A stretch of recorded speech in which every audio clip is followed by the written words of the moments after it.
Hello and welcome to the Choral Podcast, a weekly podcast whose mission is multifaceted. Each week when you tune in, you will find episodes that question best practices, challenge music education dogma, facilitate conversations about touchy topics, demonstrate pedagogies, and conversations where colleagues learn from each other. This week, it's episode 225, Growing Young Musicians in Elementary Music with Chy Billings. Nothing we do as choral singers, directors, teachers, music appreciators, or consumers would be possible without the garden that grows our young musicians in elementary school. Music as a language grows best, in fact, in the early years.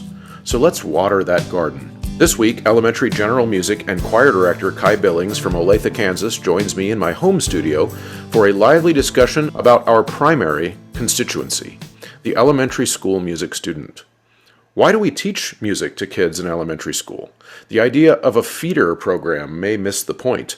We build musicianship skills in order for kids to learn to make music, as well as appreciate music. It builds the brain, the spirit, etc. But without opportunity to put those skills in practice, I fear that we lose students to the belief that music learning is not a practical skill. Young kids need to perform using their skills that they are learning in elementary school that empower them to make music. Chy and I discussed this and many other topics related to elementary school music.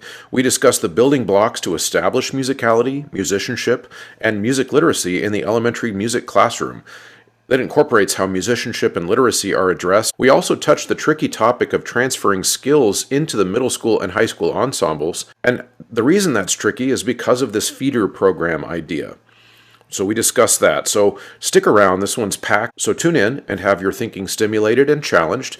And as always, weigh in yourself with your related ideas and experiences on Facebook in the Choralospheres Facebook discussion group or over on choralosophy.substack.com. Also, don't forget, you got to get that reading rope for your classroom wall. It is revolutionizing a lot of things about the way my kids are understanding their own reading ability. You can head to choralosophy.com/shop to find one. Attention event organizers. Ludus is here to take your events to the next level. Imagine a ticketing platform that's not just about tickets. Ludus offers marketing, fundraising, and even volunteer management, all in one place. It's time to streamline your event management process and impress your attendees. Join the Ludus family today and unlock endless possibilities for your events. Go to ludus.com/choralosophy and try it out now, free to you. And if you use that link, you'll get the marketing feature free to your customers as well. Underwriting and crucial support for this show comes from listeners themselves who choose to subscribe on Patreon or now on Substack. Subscribers get access to the private podcast feed as well as my Google folder full of goodies and much more. The producers on Patreon are Brian Long, Venture Studios, Jonah Clixbull, Angie Schilling, Danelle Eckert, David Kowalczyk, Kyle Peterson, Max Jackson, Michael Herron, Ryan Main, and Stephen Kathy Kokacek. All right, everybody. I am here in my home studio today with Chy Billings. Welcome to my home and to my studio. Thanks for coming. No, thanks for having me. This is a great opportunity and good time for discussion. So. Yeah, I think it'll be good. Let's start out right away, just you sharing who you are, what you do every day, and kind of what got you from little Chy to teaching elementary school music and working with young kids. Well, let me tell you, it's a journey. It's been a journey. Currently, I'm the elementary teacher at a school in Olathe, at Arbor Creek Elementary, and I am in my fourth year there. And before that, I was in El Dorado, Kansas, just north of Wichita. Okay. That's where I started my teaching career. I went to school for performance, so I was actually a transition teacher and went through the transition to teach program through Fort Hays State University, but I hold a bachelor's and master's from Wichita State, both in performance and then teaching certification on top of that. And if you would have asked me in college if I would ever teach in a classroom setting, the answer was absolutely not. I did not see myself as a teacher. I always saw myself as this performer. And then I had a major life switch. I met my husband and we moved who is also a music educator. Okay. We moved to Ohio for a couple of years so that he could get his master's. He's in the band realm. Okay. So he teaches high school band. Yeah. And we moved out there and I needed some money. So I started working in banking and it was just not great. I hated it. Tried to supplement with musical activities outside of my daily job, I guess, if you want to call it that. And then I took church jobs and started working in church music around that time, in more of a capacity than like a section leader than I was in college. Then we moved back to Wichita so that my husband could had a job there at a high school in Wichita area. And I became a para. And I was working at a high school in a functionally applied academics classroom, and I was working one-on-one with these students who have high needs. And I really fell in love with the aspect of breaking things down and breaking them down to their most elemental form to help build skills for these kids. And before long, I started advocating for myself to be in on IEP meetings with students that I was working with specifically when I was a para.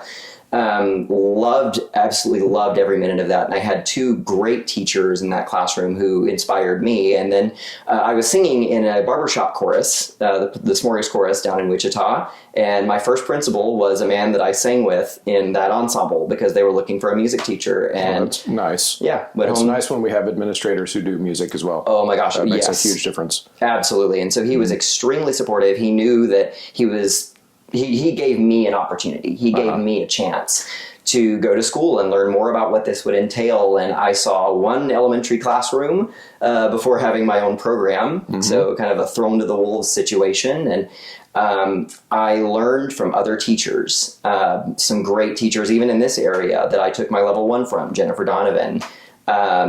There's David Rao. I was listening to his podcast for years while I was still developing my own voice as an educator, and just so many other wonderful humans and wonderful musicians. And here I am 8 years later, ORF certified. I have one level of Kodai, and I'm looking forward to continuing my Kodai hopefully this summer. That's awesome. Very cool. Well, I'm excited to dive into the kind of the continuum of K through 12 music education. I think we're going to start with the littles, and we're just going to kind of work through the skills that they build and why, and then talk about the way that those skills transfer into their later life. So that's kind of how I want to structure this. Absolutely.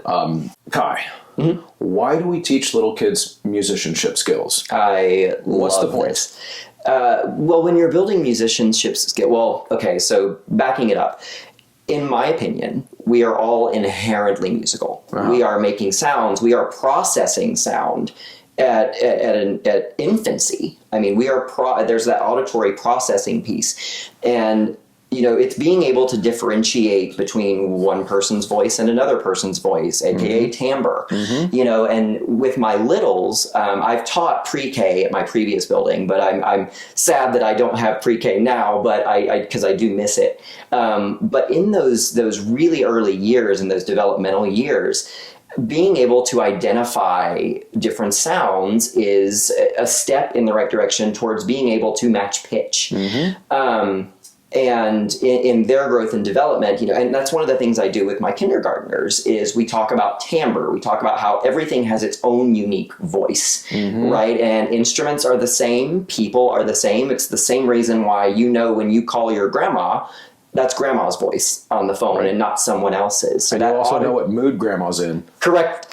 You can also tell what grandma's mood is, and you can tell all those great things. And so they're already processing all of these sounds and from this world around them. And, we come out of the womb singing, screaming, basically. But, we're making sound, and we're able to, even through learning language. I mean, our speech has an inflection. It has rhythm. It has cadence points. It has pitch. It has pitch. It has if you're looking at prosody, and just the inflection and the emphasis of text. And as choral directors, that's something that we have to look into, especially when we're picking repertoire for our students and we want them to relate to it. We want it to be relatable to the natural flow of speech, whatever that language is, if it's a foreign language or if it's English.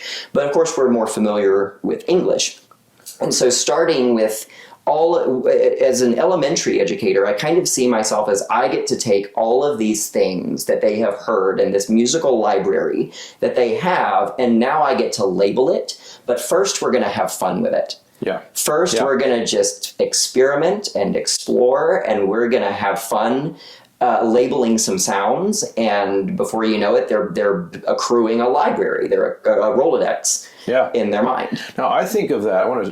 Because I don't work with kids that age, but even with the high school kids and adults, I think of that labeling thing as the way that they make it easier to recall the sound later. In the same way that we label our, the old Dewey Decimal System in an actual library, you've got to put the little numbers on there so that you can find it later. That's right. Is that kind of how you think of it with the music skills too? Like, so you say have fun with it first, makes total sense. But then they're learning how to label it so that later in life they can recall those skills. Is that how you think of it? And that's actually the way I approach. If you're looking at Kodai's PPP, prepare, present, practice. It's this idea of we are building your repertoire, your internal repertoire, and then I get to have the fun moment of saying, hey, by the way, this thing that you've been doing since kindergarten or since whatever week one, because we start with So Me songs in my kindergarten class, week 1, week 2. So I can go back and say, hey, remember this thing that you've been doing? Well, actually it has a name. And it also looks like this. And I make that a big deal in my classroom because we have a solfege ladder. And I have question marks on all 8 solfa from low do to high do. And when it's time to reveal or present certain solfa or certain rhythmic things, we make it a big deal and then we show them. And that's really cool. And we work together to figure out, well, is it higher, is it lower? And there's a lot of preparatory play and exploration that comes before that. I remember in Kodai, it was, and something I still use, is a recorder exercise where they're just identifying low do, or low C on the recorder, high C. And then over time, you diminish that. And so that it gets to a perfect fifth. Then you diminish it more, and then you make it into a so me. And they're responding to high and low. So you've kind of whittled it down, and then we've got other games that are meant for notation. And then you put it on a line, you put it in a space, or whatever flavor you're doing for that. Right. Yeah, that's great. Now I'm going to play the role of the person who doesn't support music education in general, and I want you to react. Okay, so I'm the guy who now says, well, but why don't we just do the fun stuff? Like, why not just give them in there? That's really the point of elementary school music anyway, is just to give the real teachers a break and put them in there and have some fun. Let them just sing some songs. We don't need to teach them to read music because it doesn't really give them a job later anyway. How do you respond to that guy? Politely, of course. Of course. Well, politely, I would lead with, well, I disagree. Right. However, so for me, we are building musical skills. We're building literacy. We are teaching them essentially another language. And that's always good for the brain developmentally. And, there's tons of research out there, psychological research and research on how the brain develops language. It's the same process. And I would explain, and I do explain to parents in parent-teacher conferences when I'm lucky enough to have a family sign up for a conference with me. Kidding. And when they come in, I'm able to say, we approach your child's music literacy the same way that you approach their language literacy. So if you want something that's going to help develop the whole child, this is a perfect way to do it. And it is a fun way. And I do think that the fun stuff is important. And I think that it's paramount, especially these days with social media and kids' attention spans and those kinds of things. You need to keep it engaging, you need to keep it moving, and you need to keep it fun for them. But there are also times when we need to draw that in and start learning those building bricks of the language. Or so what I would ultimately say is this is the approach that I use is holistic. It helps them with interpersonal skills. It helps them with all these things that you would expect them to have if they go into the business world. Right. It teaches them outside the box thinking. It teaches them improvisational skills, aka just ways to think on your feet. Attention to detail. Attention to detail.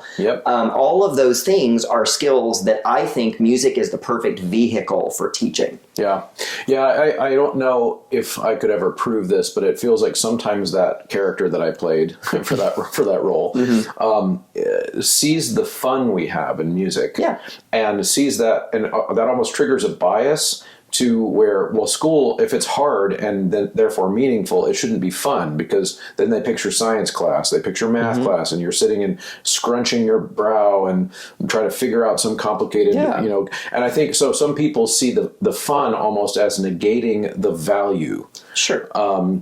Which I think, of course, is misguided, but if they don't have it, someone explain it to them at a parent-teacher conference or whatever, then that can be a challenge. And I would also mention that there are students who enjoy science. There are students who enjoy math.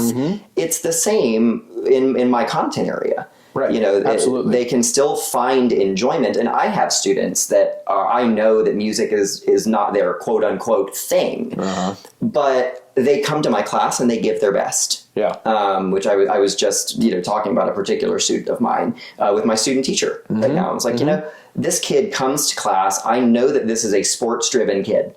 Like, sports is his thing. Yeah. Love that.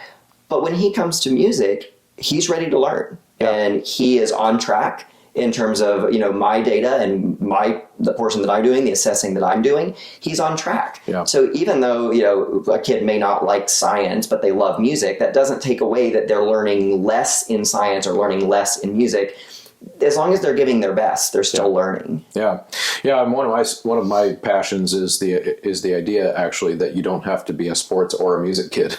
I was both all my life. My dad was a college baseball coach when I was a little kid, and my mom was an elementary school music teacher. And I was shown both from an early age. That's important. Now I've got another, I guess, role question, and this comes from, oftentimes I've seen from within our profession, our colleagues. To hear maybe you describe all the reasons that you teach these skills and that you think they're valuable, we might have a colleague who would then also say, well, we should be teaching music just for music's sake. We don't have to justify music because it helps them with their language skills, for example. Sure. It's just music, and you don't need to justify it at all. Thoughts about that? That's an interesting perspective. And to be honest, it's not one that I met with that frequently. Because I view it as it's a dance, it's a collaboration, and we have one brain. It's not that we have a music brain or a math brain or a science brain. We have a brain, and it takes in all of this information. And so when you are educating someone in music, you inherently are also teaching them other things. You're still teaching them cooperation. Yep. You're still teaching them interpersonal skills. You're still teaching them how to regulate. And that's something that I love doing with my adaptive students as well, teaching self-regulation strategies through music. Yeah. Are you a director new to the profession? Or are you a seasoned director who is in a new place? One of my favorite tips for generating interest in the program and to instill buy-in is to plan a trip.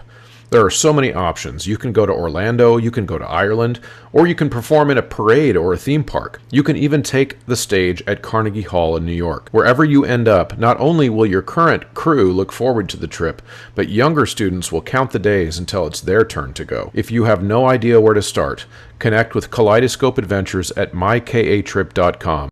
I mean, I can't imagine a world where I am only teaching music for music's sake. Yes, do I think music is important? Absolutely. I wouldn't be teaching it if I didn't. Right. But it has to go hand in hand with all these things. I think of moments in my classroom where we talk about music is ratios, music is proportion, and when we talk about length, and when we talk about depth of sound, and you have to do all that math in your head in real time. And so I don't really see it that way, and so I think with those people, I would also say I politely, cordially disagree.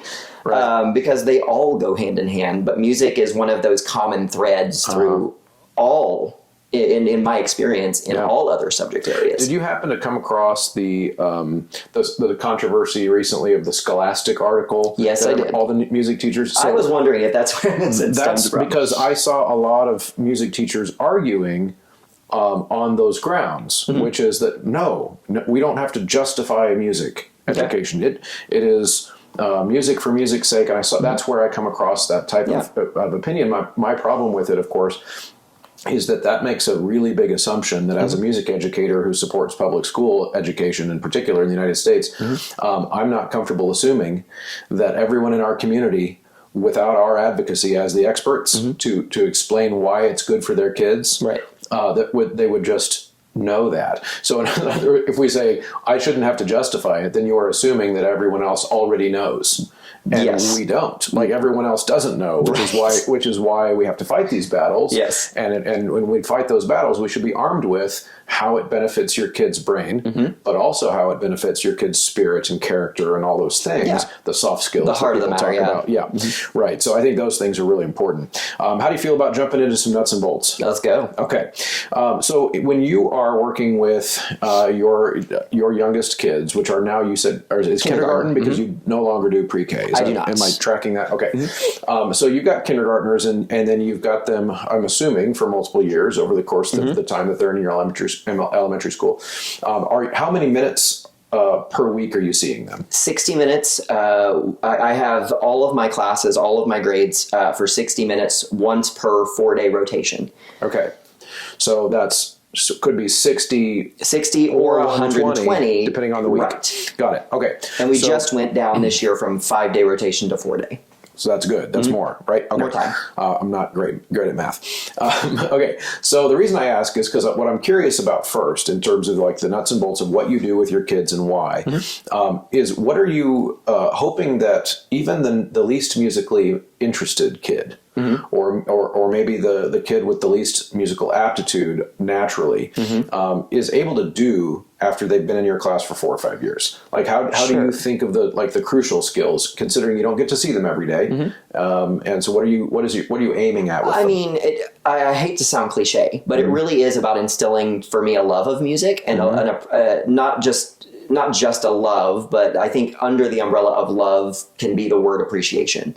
Okay. And, I want them to be able to attend a symphony concert with their future spouse and enjoy it and be mentally engaged in what's going on stage rather than disconnecting themselves.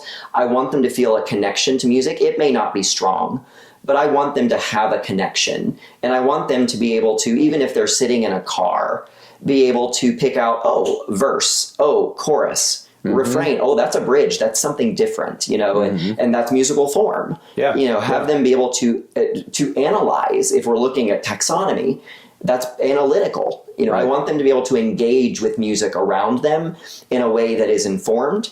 If they are in the low chance that those students that you were mentioning would have sheet music put in front of them, that they would at least be able to recognize patterns. And then maybe be able to later recall if they're ever asked to clap a pattern. I don't know in what real world scenario, but that would ever happen. Or if they wanted to be a part of like a barbershop chorus, where the tradition in barbershop is that everything is taught orally, at least back in the day. Right. Everything was taught orally. I want them to have the skills to be able to do that, and to go to barbershop convention and rip some tags in the atrium of a hotel convention. Right. I want them to have fun with it. I want them to have a connection to music outside of a classroom setting. Yeah. So, what about the kids? So that was kind of an original question, was about the kid who shows the least interest, and setting a floor, so to speak, of like, well, I at least want them. And it sounds like you're saying that you would at least want them to have a vocabulary for music, that as they get older, they can learn to appreciate it because they know what they're listening to. Yes. I think that's really admirable. But what about, let's say now, the next tier, so to speak, of kids in terms of music interest, and this could be the kids who maybe with some real practice and effort on actual musical skills, like being able to reproduce a pitch pattern that they hear, eventually being able to read that pitch pattern once they can reproduce it, rhythmic patterns, etc. And those skills then can transfer into lifelong music makers rather than simply music appreciators. Sure. Right. So what is your thought process on how you figure out who those kids are, number one, and number two, then prepare them to go on for the next, school, linear system or middle school or whatever. How do you think about that? Sure. So to answer the first part of that, with the students, how do I identify those students? I mean, the obvious answer to me is assessment. I use a variety of assessment tools in my classroom, some informal, some formal. but I use that, and as you get to know your students, and that's one of the privileges that I have as a specialist in the building, is I not only see horizontal growth, but I see vertical growth. Yeah. And so as they start to develop vertically, you really start to see those students who are sitting more on the, this is just something I have to do every week. It's fine, whatever. We're having fun. I get to move around and bang on things. And then you get the other students who you really start to see you can almost see the neurons, like you can see it on their face. Yeah. Their faces have subtitles. So you start to, and their personalities. And with my chorus kids, like I can almost pick out who my kids are that are going to be in my chorus in 4th and 5th grade, because they thirst for that. They want that. And they're always the ones with the questions. They're always trying to ask clarifying questions, which is big prefrontal cortex. Like they're trying to make those connections. And then to answer the second part of the question, it's differentiation. I mean, it's what we do and what we're taught to do in practice is differentiate. So I have several students who are in piano lessons. And one of the things that I have done in the past, and I will continue to do, is if I'm working on a song, a specific song, maybe we're doing recorder, I might print off the sheet music for that kid. Yeah. And if we're doing small group work, I might make sure that they are in a group with some kids who are lower academically. And that's where I really have to work with some of the homeroom teachers. Side note, I don't say classroom teachers. I have a classroom. Art has a classroom. You don't say real teachers? You don't say real. No, I do not say real teachers. That's not a thing. Because, my response to that is always, well, you could take the praxis and be a specialist if you want to. Like, that's up to you. But differentiation, being able to know where your students are in other subjects and collaborate with those homeroom teachers and find out who are the kids who, specifically for me, it's who reads well. And usually those are my more musically literate by the end of the 6 years that they're with me, because they've developed those skills and I've developed right alongside them.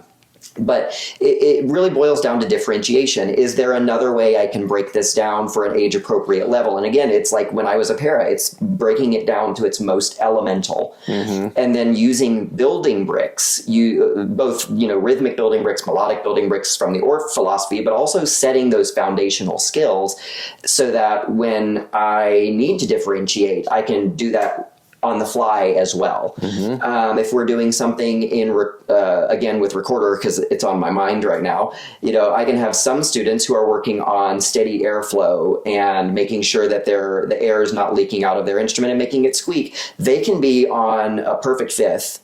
And then I can have my students who are a little bit more advanced in their fine motor and they're really grasping onto recorder concepts, have them do some improvisation on pentatonic scale in like G pentatonic while we have this drone going. So my students who are in that, I don't like saying lower, but those who are still in that lower developing stage, they still feel successful because they're contributing to a part of something greater than themselves. Yeah. And the ones who are, the ones who are in the quote unquote middle, because my class is a circle and I think in terms of pictures, the ones who are in the middle doing the improvising, they get a sense of fulfillment because they've been pushed, they've been challenged, and they feel seen, heard, their progress feels seen and heard, and they're validated. Yeah. But so are my students who are around contributing to the overall musical effect of what's going on in the room at the time. Right. Yeah, that sounds really good. And I wonder how you feel too about, say, that kid who is maybe expressing interest, because I'm sure at every level that this exists, the kid who's expressing interest in, say, being one of your choir kids, for example, but they're relatively low aptitude. They've got the desire, because oftentimes I hear what you're saying, which is that the kids who thirst for it are then also the ones who want to go do it. But sometimes that's not true. I've found that there's always some kids who want to be a part of the group, but also don't seem to have that neurons lighting up all the time with the music because maybe it takes them longer to get there. Is there a process that you think of at the elementary school that's age appropriate to get that kid involved, but also make sure that they get the skills that they need? Or it could be also that in your system, there's just no time to do that. And I don't know how it works in your building. For me, if I'm on the outside looking in on that scenario, let's say I'm, outside looking down on my classroom, me teaching a student who is, like you said, they have the thirst, but they're just not. Is that what I'm understanding? They're not meeting the skill threshold you would normally want your choir kids to have. Got you. So that tells me that there is I have to go back and really reflect and say, okay, what process did I use to teach whatever concept? Let's say it's a rhythmic concept and they're struggling with notation. What was the process that I went through as whole group that maybe didn't benefit this particular student? And can we come about it from another way, from another perspective? And so what I might do is try a whole group lesson that would be mostly review for the other students who are not that one that's in this scenario, but I would come at it from a different perspective, maybe using a different type of notation. Maybe we're going more for, instead of Western notation, staff notation, maybe we're using iconic notation. And, even though for everyone else that's a review, maybe that's a step that I skipped. There's a great book called Winding It Back that talks about steps within steps that I think is a phenomenal read, and I highly recommend to any new educator coming into the field.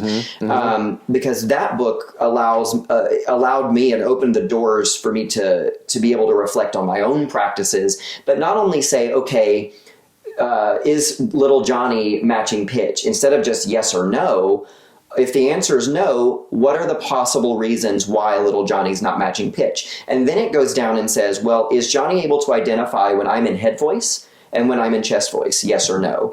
If the answer is no, is he able to identify if a peer is using singing voice or speaking voice, yes or no?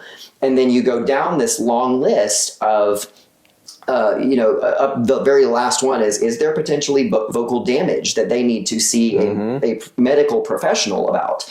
So, in that scenario, I would go back in my process and look, were there any steps within steps that I could have missed?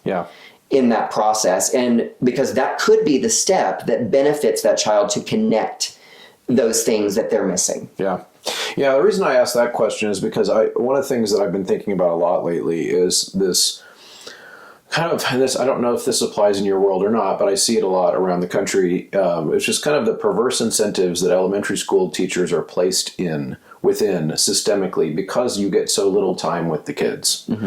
And then if you do have a choir, it's oftentimes before school, after school. And with limited time, that means limited access sometimes. And that's not anything about your program, because I don't know exactly. These are just kind of systemic issues. So we're going big picture here for a second. And then those of us at the high school level, because we also want to talk about the transition, oftentimes we get these big performance-based high school programs that are very common here around Kansas City. And especially since the pandemic, I'm like looking for more kids. Where are the kids? They used to come. And then, of course, then I look at the realities of our middle school and our elementary school teachers, where they are almost incentivized to have less kids because they don't have time to teach all of them. And then you do have to find the kid who can already match the pitch patterns and can already do the rhythm patterns, etc. And it becomes this audition process where if because of the way that the structures are set up, if I get a true beginner at the high school level who does not match pitch, come on in. I see you every day for 50 minutes. We can come in before school, after school. We can do these things. We have the system in place. But then what ends up happening is that a lot of kids, and we all know this as music educators, get told at some point along those early childhood years, well, you can't sing because you're not in the choir. And then they never come back. Right? Thoughts about that big picture issue and how you try to negotiate that in your world? So I'm also of this, and at the elementary, it's very different. I will say one of my knowledge gaps is secondary. That's not something that I know really hardly anything about. I mean, I have a community choir through Allegro that I direct, but that's 3rd through 6th grade. So right through my wheelhouse. And then I have, 150 kids at church, but they're pre-K through 5th grade. So, finding the time for individuals to work on that individual feedback for those kids, there is this kind of come all y'all scenario, because at the end of the day, are they having a great musical experience? Are they having a great community experience? Mm-hmm. Because to me, those are the two things that I prioritize in my choirs specifically. Can they come in? Do they love the things that we do? And that if they do, they're going to come back. They're going to come back for more. And, I give individual feedback more in my community choir than I do at my school choir. Why that is, I do not know. I think it's the time constraint, to be quite honest, because my school choir is 30 minutes after school. And then my Monday night rehearsals with my community group is an hour and 25 minutes. Or an hour and 15 minutes-ish. So I have a lot more time to go over to the one singer who I hear is, slightly under pitch and go, hey, give them some kind of kinesthetic thing to help them lift the pitch and whatever, and have more of that individual feedback type of moments. But, in a fast-paced environment, you don't really have that. So you try to maximize the musical experience and you try to maximize the community experience. Yeah. For me. Yeah, that makes a lot of sense. How do you feel about the role of the elementary school music teacher, choir director? Because, assuming in this area, most of the elementary schools have choirs, but that is not true everywhere. I've heard lots of folks write into the show asking that I address more episodes specifically on the inequities around the country in younger kids, the littles that we're talking about, having access to a choral experience. And so we're fortunate here in the Kansas City area on both Missouri and Kansas sides that most of our schools do. That being said, how do you ever feel pressure that as part of your job is to prepare kids for the middle school choir program, get them excited? Or do you see that as a positive pressure or as a negative pressure? Same question then, to prepare kids for future love of music enough to do the high school program so that those teachers can have the the glory, so to speak. Sure. How do you feel about that continuum? Because I do know that a lot of teachers kind of have emotions about about where they sit in that. So I'm very lucky in that I work with some great, in my opinion, some top tier middle school choir directors. They are the one that I work directly with for my feeder pattern, Claire. She's incredible, and she and I and the other two schools that feed into her, we find times for her to come out to our buildings and work with our choirs for 15 minutes, 20 minutes on one song, and do a fun warm up. And that's also an opportunity for me to learn. I've stolen so many warm ups from her. Oh my God, I couldn't count them all, but I see in terms of pressure, I can say that in my experience, I've never experienced or felt a negative type of pressure. Yeah. Because to me, I don't personally, I have no strong feelings towards if they go into choir. I have no strong feelings if they go into band or if they go into orchestra. Yep. I just want them to be involved musically because I know what music has done for me in my life, and I know I've seen what it has done for others, and the doors that it opens. I mean, you could get into the nitty gritty and say, the scholarship opportunities. Like if you're trying to look for your senior in high school who's going to college and you want them to have scholarship opportunities, music is one way to open the door to the number of scholarship opportunities that they have. So, I don't necessarily feel a negative pressure surrounding it because I'm going to prepare them to the best of my ability. I'm going to align with my standards, make sure that they're the best prep that they can possibly be while still being able to meet them where they are. And, if they come out of fifth grade knowing Takadimi, knowing some 16th notes, oh my gosh, we're doing great. Or if they have syncopation down, let's go. Because those are things that they're going to hear a lot in pop songs. Those are things they're going to hear a lot and then, at the middle school level, the high school level, when you get into harder repertoire, they're going to recognize those things. They're going to feel successful in those moments. I'm so glad you said that, because that was going to be my next little interjection, was I feel like no one really needs to feel the pressure of being a feeder if everyone along the continuum has the same goal, which is, to me, is pretty simple, which is to teach kids to be good at music.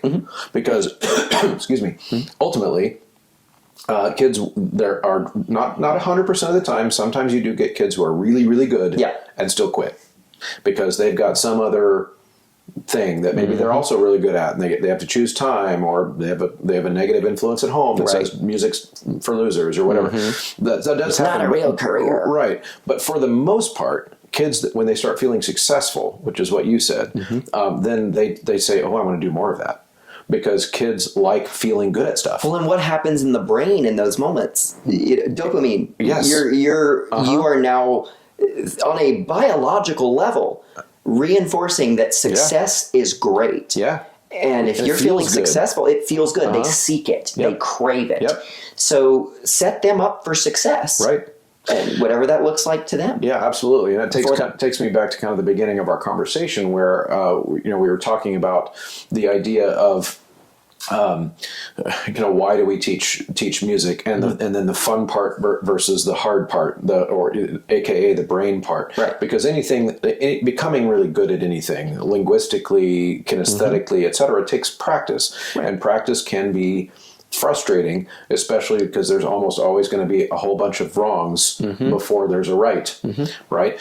And so I think that for me, even at the elementary school level, and I don't have direct experience other than my student teaching at the elementary school level, but it seems to me that we don't have to think of it as a hierarchy where high school is above middle school and a middle school is above elementary school any more than we think of our own selves as a hierarchy. I am not a better human than Chris Muntz at age 5. Yeah.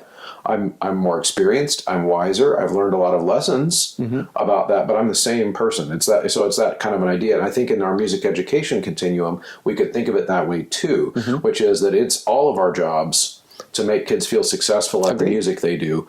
And then as a high school director, I then benefit because then now we get to do the things that we need to do at the high school level. But in a lot of ways too, the elementary school teacher benefits as well when they see their students grow up and continue to be successful in music, and the cycle repeats because then those kids grow up to become music supporting parents. And then, and so I think all of these things, I think of it more as less of a hierarchy and more of a circle of life. You took the words right out of my mouth. I was like, this is a very circle of life moment here. Thoughts about that? I really, you hit the nail on the head. That's what it's about, and fostering that, and so that they can go on and be the music supporting parents and be what my parents were to me. And my mom played piano a little bit growing up, but they weren't super musical. But they were extremely supportive of me. I mean, my mom did choir in high school, so I guess that also contributed to her being supportive of me in my pursuit of music, which was very different than what the rest of my family did. And I want that to be true for future generations. Yeah. I want that to happen for the littles too. Right. That's amazing. And I think that's really good. I want to take us kind of like in one final direction here.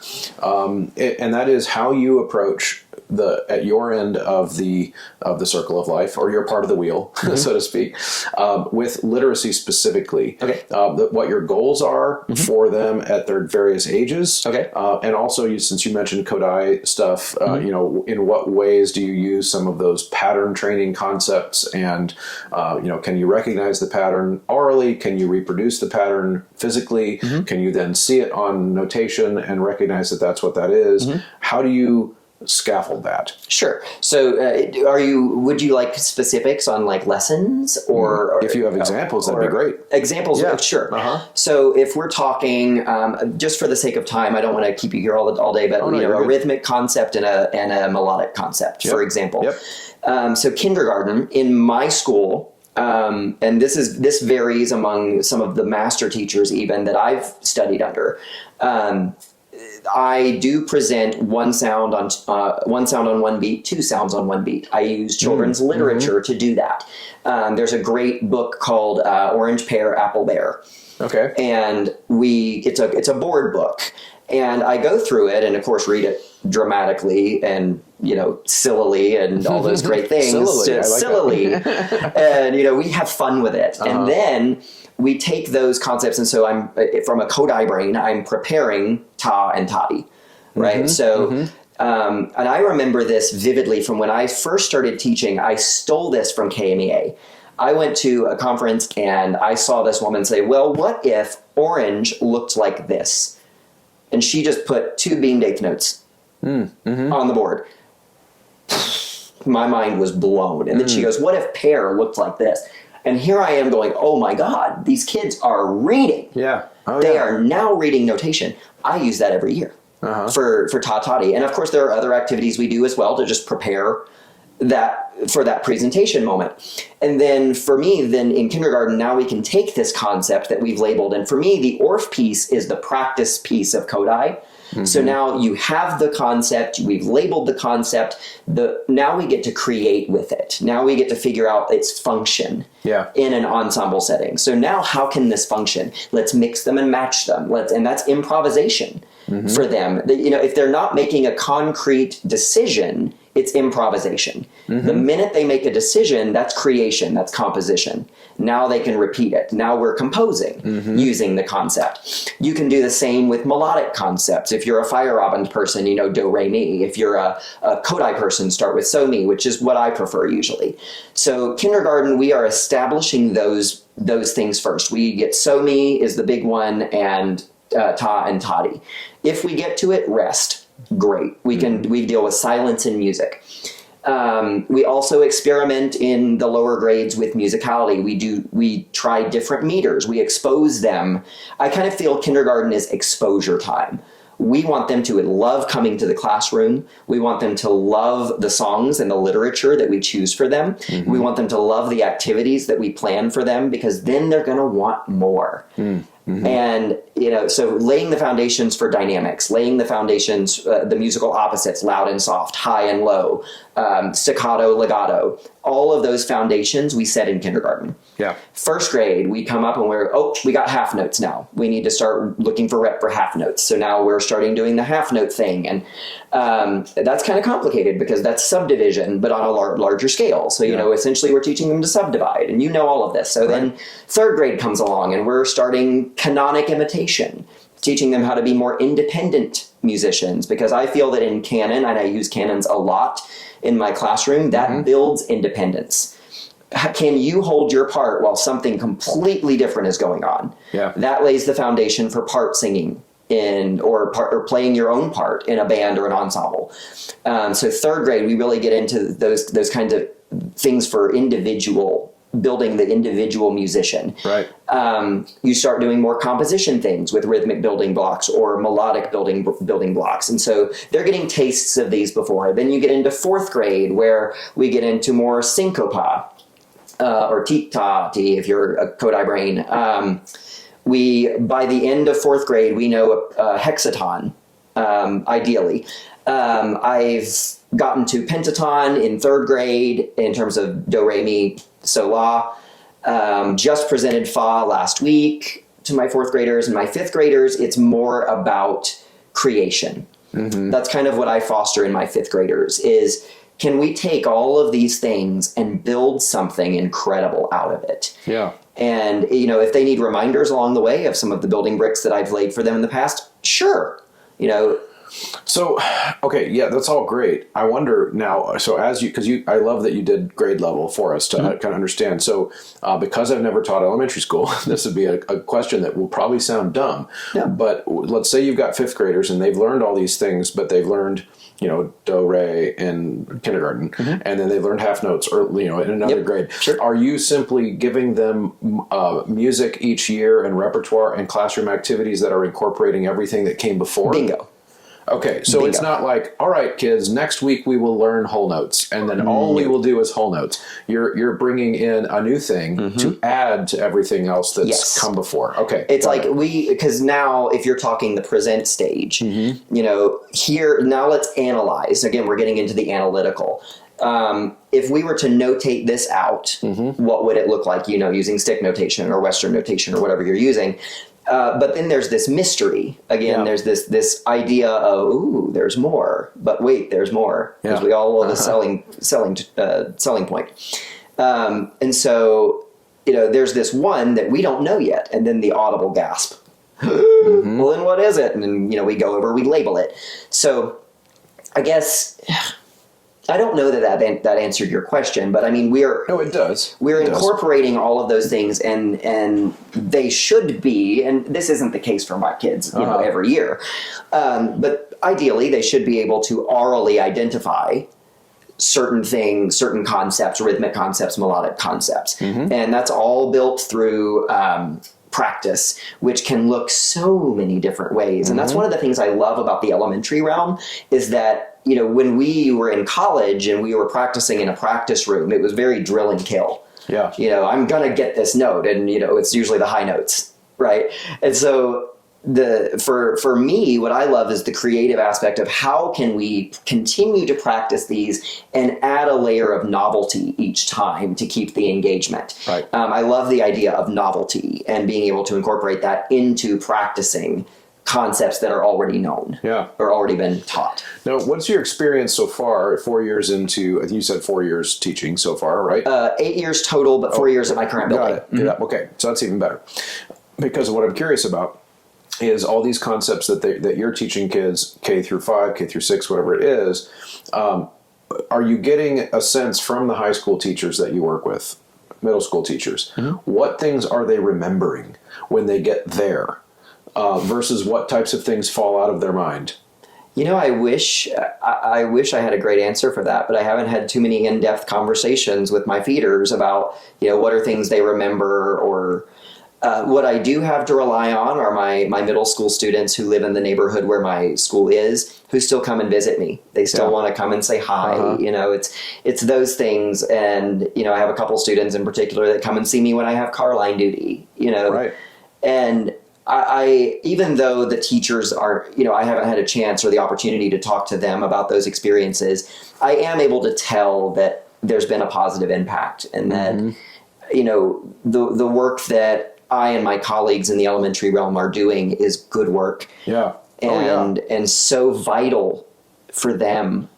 And as they move up and as they progress academically, so to me, that's the feedback for me. Right. But I look forward to the opportunity to be able to discuss that with thank you for giving me the idea, because now I can go to Elise or Claire and say, well, what are the things they're actually retaining? Yeah. So then, and that also gives me the opportunity to step back and reflect more. Okay, what are they carrying with them? What are they not? Then I can go to my lesson planning and immediately say, okay, here are the gaps. Yeah. What are the steps within steps? What can I incorporate now? Exactly. And the reason I asked the question is because I don't get to have those conversations with my elementary school teachers either that work in our continuum. And I ask that because I'm sure some places do, but I feel like we've got to start doing that. Like as music educators in general. And one of the things that I notice as a high school teacher is even amongst the small, the percentage of the kids that chooses to take a choir class in the high school, because of course most kids by that point have given up on music, and so they're there. I still get probably 25-30% of them that will act like they've never seen a quarter note before. And I know they were in elementary school music, and I know our elementary and I know that our elementary school music teachers teach it to them. But here's where I think is happening, and I think this is that systemic thing that was more big picture I was talking about earlier. The reality is you see them on average 90 minutes a week, it sounds like. It's really hard to permanently memorize anything in that amount of time. So then I start to think about like what can we realistically do in the amount of time. So for example, you said that you feel really good about the work you do, and I think you should feel really good, but I think you should feel really good about the work you do even if 30% of the kids can't remember what a quarter note is 5 years from now. Because then elementary school teachers can, in my opinion, look at and say, you know what, if I had them every day for 50 minutes, they would be learning this stuff for life. Yeah. You know what I mean? I 100%. So I think sometimes that this conversation between elementary school teachers and secondary teachers can go off the rails sometimes in terms of, I feel personally hurt that the high school teacher says that they don't know these things. And I'm like, but I don't think that's your fault. No, we can't take that personally. No, that's not like, I want my elementary school teachers that are my colleagues to know too, that like I bet you they would be sight reading like beasts by ninth grade if they were in music every day. Yep. Yep. And, you know, I've had that conversation with a couple of colleagues about, you know, especially what you just said about, you know, they can see a quarter note in my room, but then they go to the band room and they look like, what? Yeah. And they have no idea. And so, you know, I think part of that, if we go in depth, because this is where my brain exists, is there's a spatial thing, you know, they're in a new space. They're not necessarily, it's context, and it's a very different context. So, you know, as from my husband, who's a band teacher, you know, I know that in the essential elements, like beginning band books, they don't get to talk academia until book 2, which is usually a 7th grade book. Or 6th grade book. Yeah. So I know that they're going to have whole notes, half notes, quarter notes, beamed eighth notes, half rests, whole rests, and quarter rests. Like, those are the 7 big things that I know they need to know if they're wanting to do band or they want to do strings. So, and note names, you know, treble note names. Have I given our directors perfect readers? Absolutely not. But I do think there is something to say about the environmental factors. I think there's something to say about the time factor as well. There's just a lot of different outside elements that I think can prevent them from recognizing patterns or recognizing notation that they've seen, but now it's just in a new context. Right. And that's challenging. And so then now I do feel a little bad, if I can use that, you know, when now I feel like my colleagues are now having to cover things that I should have covered. Like, that is a very real thing. That's a very real thing. But at the end of the day, I need to realize that the work that I'm doing and that my colleagues are doing is still great work if they are going on and loving music. Yes. Yes, especially if with that limited time. You have numbers to worry about. At the secondary level, recruitment we lose aspects. our programs if we don't have right. So teachers lose their jobs if they don't have. So you know, that's a little bit of a heavy weight. But again, going back to what you said about positive pressure, negative pressure, I don't view that as negative pressure. I mean, that's a driving force for me, as it should be. You know, I want them to do this on a personal level. I want them to do this. Yeah, let's get them there. Yeah, right. Make them feel successful. Make them feel like they love it. And give them the tools, even if they will remember some of the tools you gave them. I'll forget some of them. Get them to high school. We'll help them remember recall. That. Yep, they can recall. Yep. Like we'll go. We'll get them back to it. Yep. You know, that kind of thing. Yeah, that's great. Now, Chy, this has been really good. Anything as we wrap up here that you feel like I didn't let you get out? No. You feel like we covered everything? I think so. I mean, this has been a great opportunity to connect with secondary and really kind of see what it looks like to build on the skills that we lay, you know, in the elementary realm. And I hope that our conversation can help validate for teachers out there at the elementary level that the work we do is so important to the overall work, like you said, with the circle of life. It's so important to their growth as human beings in this world that, you know, don't let those negative pressures, I use air quotes, don't let those negative pressures, you know, deter you or keep you down from continuing doing that good work. Yep, so important. Well, thank you so much for joining me. No, thank you. Appreciate it. Thank you, as always, for sticking around to the end of an episode. If you are still listening, that means you're one of the people who are MVPs of the Choralosophy podcast, the people who stick around to the end. Of course, the ways to help are to use the Choralosophy promo code at sightreadingfactory.com, mymusicfolders.com, 3minutetheory.com, EndeavorMusicPublishing.com, GraphitePublishing.com, and of course you can join the Patreon. Link is in the show notes. You can also subscribe at Substack and chip in a few dollars a month there. All of those things are great ways to help, and of course like, share, leave comments, be part of the conversation. That's what this is all about. See you guys next time.